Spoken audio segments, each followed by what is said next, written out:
Bu dunyoda har bir jonzot bir-biriga yemish sifatida yaratilgan. O'zbekning to'y ma'rakasida qo'yu qo'chqorni so'yib, undan taom tayyorlab dasturxonga tortishadi. Galdagi qahramonimiz qo'shni va xorij davlatlardan zotdor qo'ylarni olib kelib, ularni o'zimizda ko'paytirib, xalq dasturxoniga tortiq etayotgan Zohidjon Hakimovdir. Uning chorvachilikni mana shunday innovatsion tarzda yo'lga qo'yib, hamyurtlarimizga xizmat qilayotgani albatta tahsinga loyiq. Qahramonimizning yangicha uslublarini o'rganish maqsadida uni suhbatga chorladik.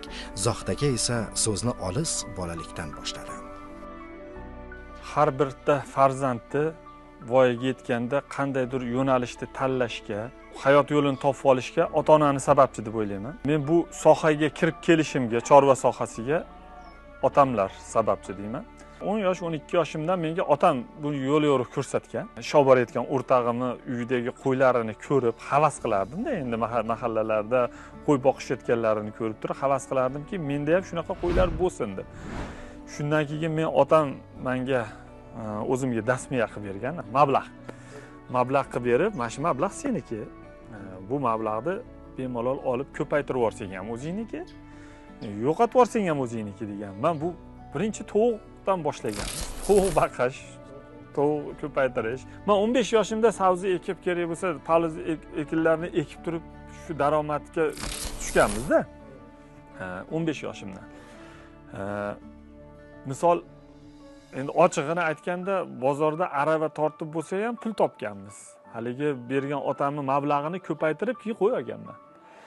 Qo'yni olib ikkita qo'y qilib, ikkita qo'ydan ko'paytirib, mana shu masalan o'zim topib to'plab olgan hayvonimni kerak bo'lsa men yo'qotib qo'ysam yoki o'ldirib qo'ysam yo qandaydir ziyon qiladigan bo'lsam yig'lab o'tirganman-da topgan pulimga achinib. Lekin meni otam shunda ham sen to'g'ri yo'ldasan, to'g'ri ketyapsan. Mana shu topgan puliga achinyapti deb xursand bo'lganlari esimda-da. Hali topgan pulini yo'qotganiga achinyotgani bu bizning katta yutug'imiz deb onamga gapirayotgan gaplari esimda meni shu narsani. Shu chorva sohasiga qiziqtirgan meni otam bo'ladi. Qahramonimiz bolaligidanoq ishga jiddiy kirishgan desak mubolag'a bo'lmaydi. Chunki o'sha paytlardayoq qo'y so'yishdan tortib, o'zi dehqonchilik qilib yetishtirgan sabzavotlarni bozorga olib chiqib sotar edi. Har bir so'yilgan qo'yning ichki organlarini sinchikovlik bilan ko'zdan kechirib, uni analiz qilar edi. Har bir hayvonga mehr, davo. Endi bu kasal bo'ldi bu qo'y degani, buni so'yib yorib bo'ldi, foyda qilmadi degani emas. Oddiy ikkita jichcha mehr, ikkita masalan dorisi bilan shu narsa yaxshi bo'lib ketadi. Bunga e'tibor berish kerak-da va uni topish kerak. Misol mana ochig'ini aytganda, men bozordan ko'zi og'rigan qo'ylar, ko'ziga oq tushib qoladi, ko'zi ham ko'rib qoladi. Shu qo'ylarni oddiy misol ikkita pensilin tabl dorisi bilan yaxshilab yuborsa bo'ladi. Men masalan ularga aytib o'tib ketib, hammasiga buni qiling, bu dorini bunga qiling deb aytib ketaman. Men to'xtatishman, so'rashadi, masalan, qaysi dorini qilaylik shunga deydi. Masalan, birovning hayvonini bozorda bunday bu pastga urish boshqa emas, lekin kasaliga davo aytib ketiladi.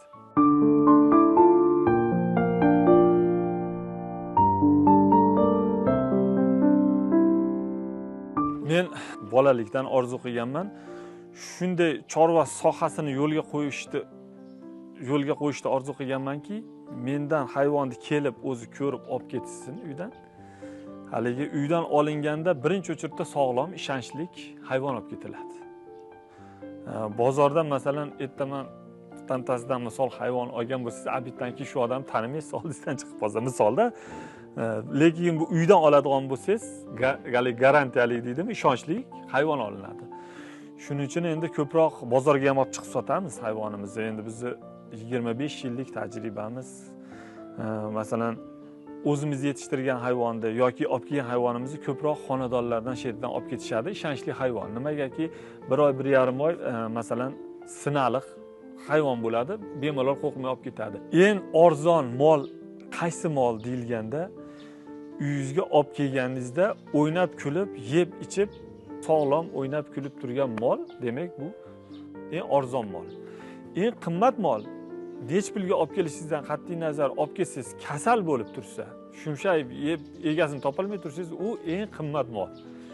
Shuning uchun hali ishonchli joydan olishsin deymanda, xonadonlardan, masalan, ishonchli fermerlardan yo bozordan tashqari ishonchli olinsa, demak bu eng arzon mol bo'ladi. Shuning uchun biz xonadonimizga, fermerlarimizga murojaat qilishib, kelishib bizdan hayvon olib ketishadi. Yoki doimiy klientlarimiz bor. Qo'ldan kelgancha yetkazib beryapmiz. Sherali Ergashev qahramonimizning bolalikdan do'stidir. Zohidjon aka o'rtog'ining uyidagi qo'ylarni ko'rib havas qilgan va o'sha havas uni hozirgidek ulkan ishlarni amalga oshirishga undagan. Sherali Ergashev esa hozirda do'stining shirkatida ish yurituvchi bo'lib ishlaydi. 2018-yili Quvonchbek Zohidjon naslchilik fermasini tashkil qildi, MChJ. 2018-yildan beri o'zi yoshligimizdan birga katta bo'lib, 2018-yilda ish boshqaruvchisi bo'lib ishga kirdim. Hozirgacha Xudoga shukr, ishlarni olib boraman. Doim birgaman, yonidaman. Buni chorvaga shu darajada bir qiziqdiki, biz o'qish tanladim. Misol uchun men hayotim davomida oliygohda o'qidim, davlatchida ishladim. Bu chorva sohasini tanladi. Mana hozirgacha yaxshi, mana bu prezidentimiz tomonidan berilgan imkoniyatlardan juda ham unumli foydalanib kelyapti. Hamma narsani chetda qoldirmaydi. Oddiy narsaga ham e'tibor beradi, o'zini yo'nalishi bo'yicha. Rahmat shu bolaga, bu tadbirkorlikni yo'lga qo'yib, kengaytirdi. Bir 30 ga yaqin ishchi o'rin yaratdi. Biz bilan suhbatda qahramonimiz bundan 10 yil avvalgi qiyinchiliklarni ham eslab o'tdi. Chunki u paytlar qo'shni mamlakatlardan zotdor qo'ylarni respublikamizga olib kirish mushkul edi. Bugungi kunda berilayotgan imkoniyatlardan foydalana olayotgan Zohidjon aka davlatimiz rahbari olib borayotgan siyosatni iftixor bilan so'zlab berdi. Meni orzuyim, birdan bir orzuyim, qo'shni respublika, misol Qirg'iziston, Qozog'iston, Tojikistondan chorva hayvonlarini olib kelib chatishtirish edi niyatim. Bulardan olib kelib, nasl olib kelib, qonni buzib, chatishtirib, nasl chiqarish edi meni. Lekin bir 18 yil masalan, meni do'stlarim, boshqalarim biladi, orzu qilib olib o'tolmaganmiz qo'shni respublikalardan hayvonni. Mana bir 2018-yili tadbirkor bo'ldim. Chorvachilik MChJsini ochdim. Ochganimdan keyin menga bu imkoniyatlar eshigi ochildi deb qo'rqmay ayta olaman. Masalan, qo'shni respublikadan chorva hayvonlarimni olib kelish uchun davlat tomonidan 7 yillik imtiyozli kredit ajratib berildi. 5%lik. Men bu yoqdan borib o'zim xohlagan hayvonni Qirg'iziston respublikasidan masalan 250 bosh naslli chorva qo'ylarini tanlab olib keldim fermerlardan. Olib kelganimdan keyin davlat tomonidan menga bu qandaydir yordam ham qilib berildi. Olib kirayotgan hayvonimga subsidiya deydi, shunlargacha ajratib berildi. Men qo'shni respublikadagi fermer o'rtoqlarimga mashtaqa menga 7 yillik imtiyozli kredit berilyapti. Davlat tomonidan shuncha imtiyozlar berilyapti desam, menga ishonishmayapti. Qo'shni respublikadagi chorvador fermerlarda qanday 7 yilga senga oz foizga beradi va senga ancha-muncha rasxodingni ham qilishga subsidiyalar ajratib beradi. Shu orzularim ushaldi. Men 250 bosh chorva hayvonlarini olib kirdim. Endi bu yerda biz hozir o'zimizni mahalliy qo'yga shu chetdan olib kelgan hayvonlarimizni chatishtiryapmiz. Chatishtirib bola olyapmiz. Hozircha xudo xolasa natijalar yaxshi. Birta chorvani yo'lga solib o'nab olish uchun 10 yil vaqt ketadi.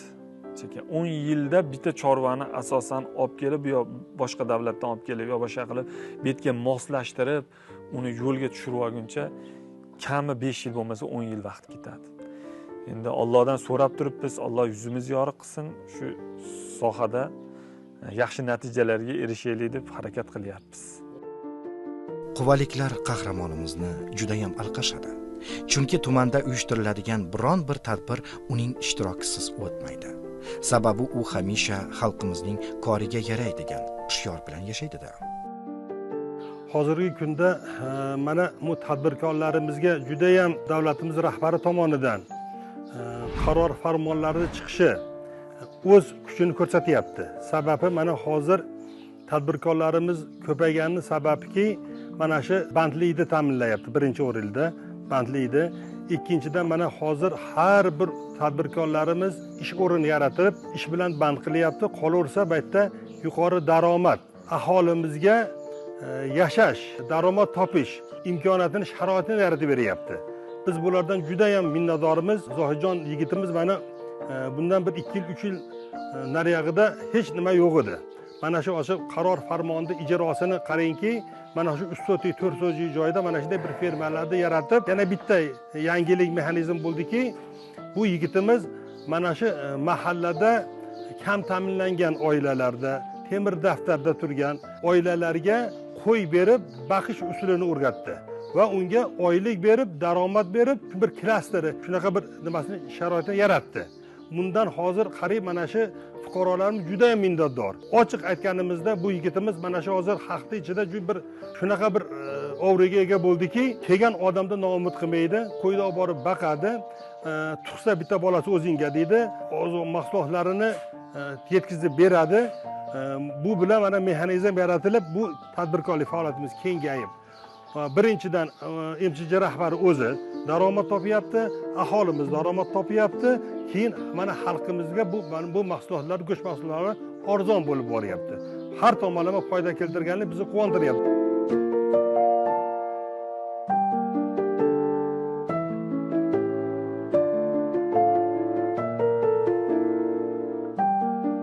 Bizni yaylovda, tog'da bola oladigan qo'ylarimiz bor. Bu yer bizga shunaqa joyki, nimasi bo'ladi, hali banisa hisobida-da, tuzatadigan tibbiyot maskani. Endi 400-500 ta qo'y bo'lgandan keyin oyog'i sinib qoladi, tog'dan tushib ketadi, har xil ko'zi ko'rib qoladi, har xil holatlar bo'ladi. O'shunda biz olib kelib bularni mana shu yerda bo'rdoqiga boqamiz.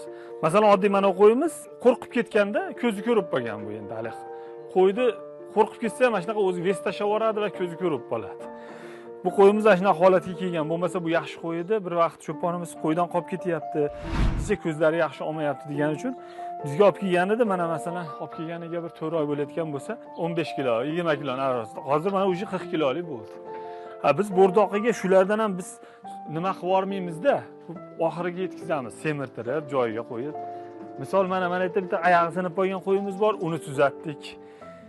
Bularni mana shu yerda mana alohida 1.10 ga 1.70 joyimiz bor. Bunga 1 kunlik ratsioni yemi beriladi. O'ziga belgilangan yemi.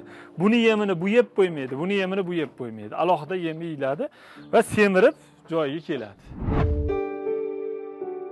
Adiba Akbar o'g'lining imkoniyati cheklangan, yetmaganiga boquvchisidan ham erta ayrilgan ayol. Qahramonimiz uni ham be'tibor qoldirmay, tez-tez kelib moliyaviy ko'mak berib turadi. Oziq-ovqat berishadi, tirikchiligimiz o'tyapti. Ishgacha yaqinda 2 ta qo'y berdi, yetalab boqib turinglardi. Endi men qo'yni boqib bergan opamga berdim, to'g'larni berdi, o'zimiz to'g'ni boqyapmiz. Endi tirikchiligimiz o'tyapti, harakat qilib. 30 ta to'g'ri berdi, undan o'lib 24 ta qoldi. Tug'ishyapti, yemini beryapmiz, tug'ishyapti, tirikchiligimiz o'tyapti. Tuqumini sotyapmiz. Zohidjonlar oq yog' beryapti, un, xarajatlar, kachka piyoz, xarajatlar, oziq-ovqat berishib turibdi, xabar olishib.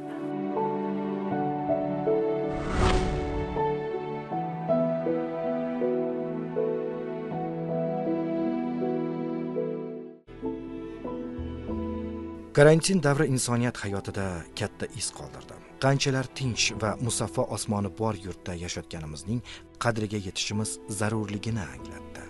Farg'onaning Quva tumanida ham hamma qo'rquvdaligi payti Zohidjon Hakimov o'zi yiqqan terganlarini sarflab, qariyb 200 ta oilani oziq-ovqat bilan ta'minlab turdi. Biron bir qiynalgan odam uning nazaridan chetda qolmadi. Haqiqatan shu kunlarni eslasak, yuragimiz orqaga tortib ketadi. Mana Xudoga shukr o'tib ketdi. Shu kunlarda aholi xalqda mana shu hamma uyda o'tirib, siz aytgandek, mana shu tadbirkorlarimizni o'zlaridan tashabbus chiqdi. Mana Zohidjon ishtirokida misol uchun shuni misol qiladigan bo'lsak, juda ko'p xonadonlarga, xo'jaliklarga mana shu oziq-ovqat mahsulotlarini, nafaqat go'sht, boshqa mahsulotlarni yetkazib berishda o'zimiz guvohi bo'ldik, o'zimiz bildik. Va shu aholilarda bir duosiga, xalq duosiga qoldi. Shu jarayonda Zohidjon bilan birgalikda xonadonlarga kirganimizda hoji otalar, hoji onalar, yoshlar, go'daylar, ayollar, nogironlar shunday borib mahsulot olib kirganimizda hali xalqimizni ko'zlariga yosh kelganlarni ko'rib, Billa xalqimizni duosini olishlikda qatnashganimdan o'zim xursand bo'lib, faxrlanib ketdimki, shu yurtni farzandi bo'lganimdan faxrlandim.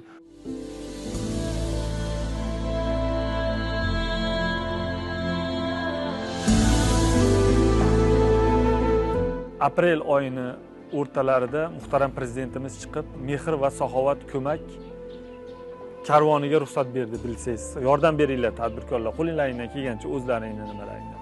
Allohga shukr, boshimda otam bor, hojilarim. O'g'lim belingni bog'la.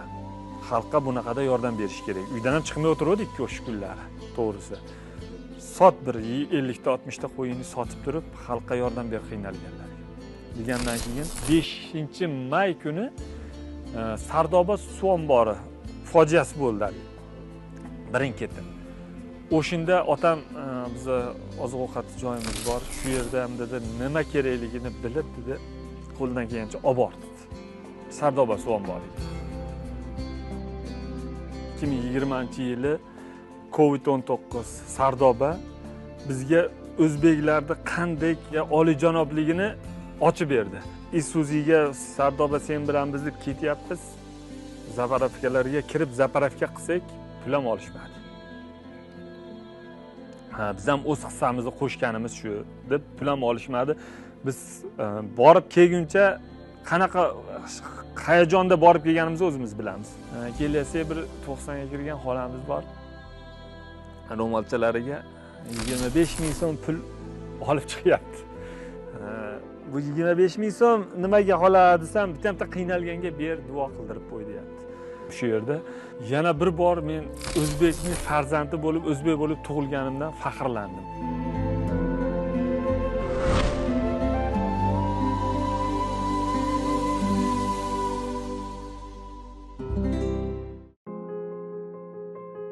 Qahramonimiz qo'ylarni tez semirtirish ratsionini o'zi kashf qilgan. Bugungi kunda unga butun dunyodan qo'ng'iroq qilib, maslahat so'rashadi. Biroq hozir bozor iqtisodiyoti, hattoki bilim ham ma'lum miqdordagi mablag' evaziga o'rgatilmoqda. Nima uchun siz ham boshqalar kabi o'z ixtiroyingizni pullamaysiz, deya so'radik qahramonimizdan. Alloh bildirganchalik bilimini biz bu dunyoda o'rgangan bilimimizni u dunyoga olib keta olmaymiz. Qo'limizdan kelgancha shu nimaga beminnat o'rgatsak, bizdan kimdir o'rganib qolsa, Alloh mukofotini berar ekan buni. Hayot tajribamda bildimda shu narsani. Mana shu faoliyatni, chorva sohasini boshlab, ijtimoiy tarmoqlarga chiqib bo'lgandan keyin bunga qiziqish oshdi. Qo'shni respublikalardan, Yevropalardan, hattoki hozir mana salkam 15 ga yaqin davlatdan menga mehmonlar keldi-da shu narsani o'rgangani. Koreya davlatidan yaqinda keldi mana. Ular ham go'sht sohasida ish olib borar ekan. Endi ular ham kelib bitta harf o'rganib ketsa mendan, bitta harf o'rgatib ketdi menga. To'g'risida men ham ko'rdim. Bizda nimasi bo'ladi haligi beshikdan qabrgacha bilim izladigan naqli borki gap. Shunday bizni ham hali o'rganadigan narsalarimiz seroq.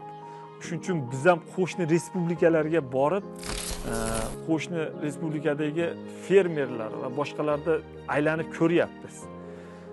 Mana bu Qirg'iziston Respublikasida chorvachilik sohasi bo'yicha bizdan ancha oldinda rivojlantirish, naslchilik bo'yicha borib qo'ylarini ko'rib, boshqa qilib, ulardan har bitta xonadoniga kirib, fermerning oldiga kirib, bitta bo'lsa ham harf o'rganib chiqyapmiz. Ulardan ham Alloh rozi bo'lsin, bittasi qizg'angan yo'q. Yo bu bizni fermamizga kirmaysan yoki bu bir chorva hayvonlarini qo'shni respublikaga sotib olsak biz degan nima yo'q. Kelinglar deb yaxshi kutib oladi, choyimizni beradi, mehmon qiladi va kirgizib chorvasini bemalol beminnat o'rgatadi. Bularga o'z minnatdorchiligimizni bildirishimiz kerak-da qo'shni fermerlarga.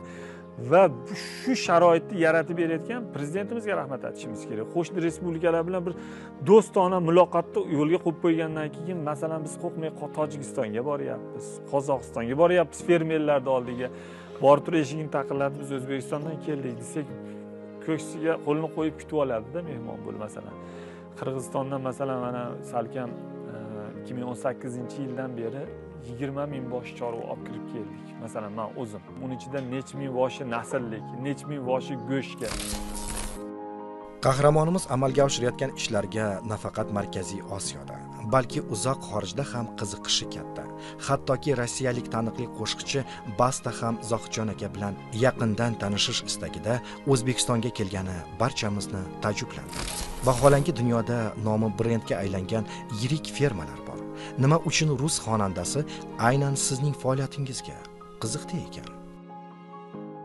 San'atkor do'stimiz Basta guruhi solisti, ularning adminlari chiqdi menga. Shunaqa biz ham biz qo'ylaringizni kuzatib boramiz. Shu biz dedi Rossiya davlatida dedi biz qandaydir biz ham zot yo'nalishida ish olib bormoqchimiz dedi. Va o'zim roziligimni berdim. Bular kelib meni firmalarimni, qo'ylarimni ko'rishdi, millari va men Rossiya davlatiga bordim.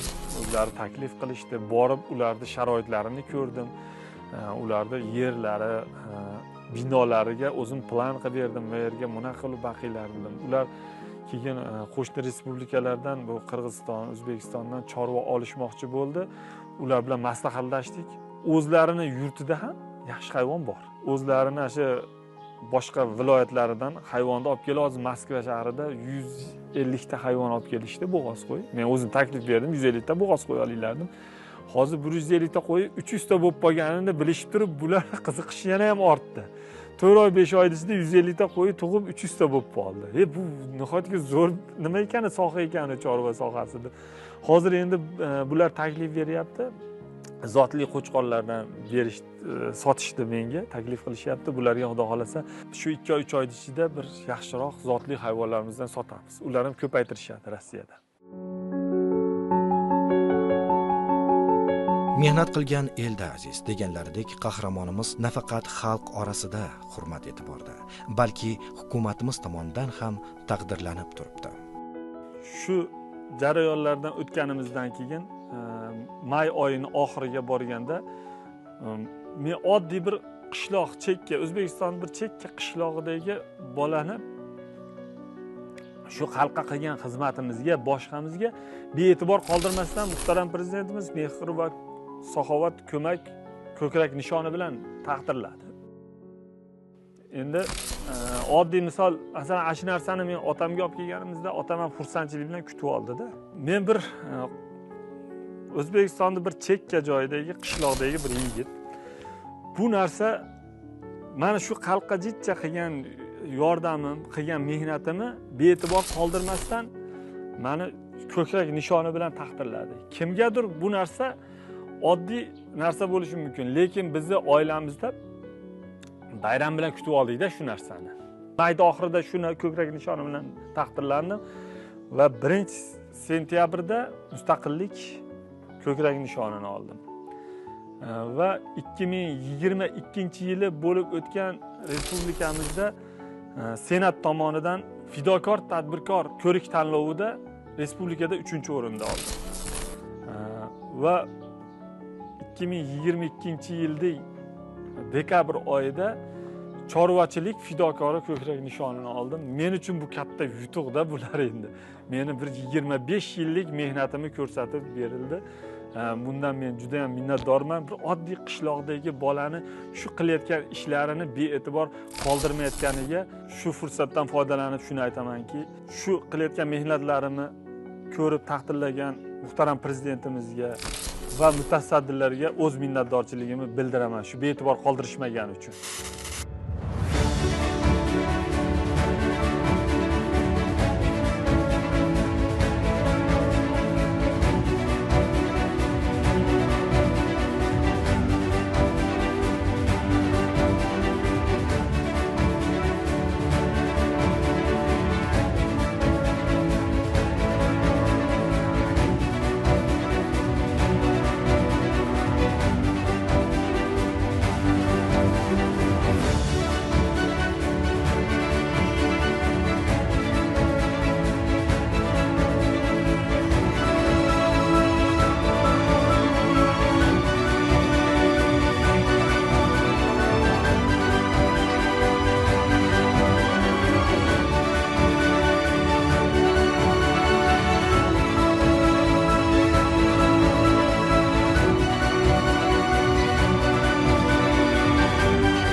avvalambor bizga shu tadbirkorlarga, chorvadorlarga berilayotgan katta e'tibor, katta imkoniyatlar uchun avvalambor muhtaram prezidentimizga rahmat aytishimiz kerak. Qo'shni respublikalar bilan do'stona muloqotni yo'lga qo'yib berdi va imtiyozli kreditlar, 10 yillik imtiyozli kreditlarni beryapti. Mana masalan men mutaxassis bo'lib yetishganim bilan meni bir 500 ta 300 ta qo'yga qurbim yetmasdi-ku.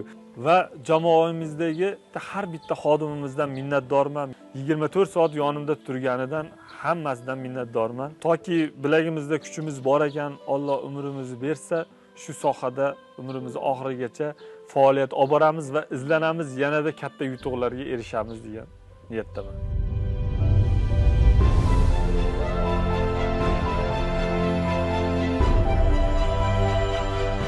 Quvaliklar uchun Zohidjon Hakimov chin ma'nodagi xudoyi insondir.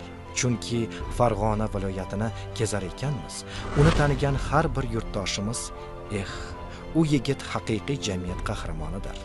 Xalqning yaxshi yomon kunlarida o'z yordamini ayamaydi, deya to'lqinlanib so'zlashdi. O'zbekning mana shunday lafzi halol va saxovatli o'g'loniga yanada ulkan zafarlar tilab xayrlashdi. Zero inson qadri yuksalgan yurtning kelajagi buyuk bo'ladi.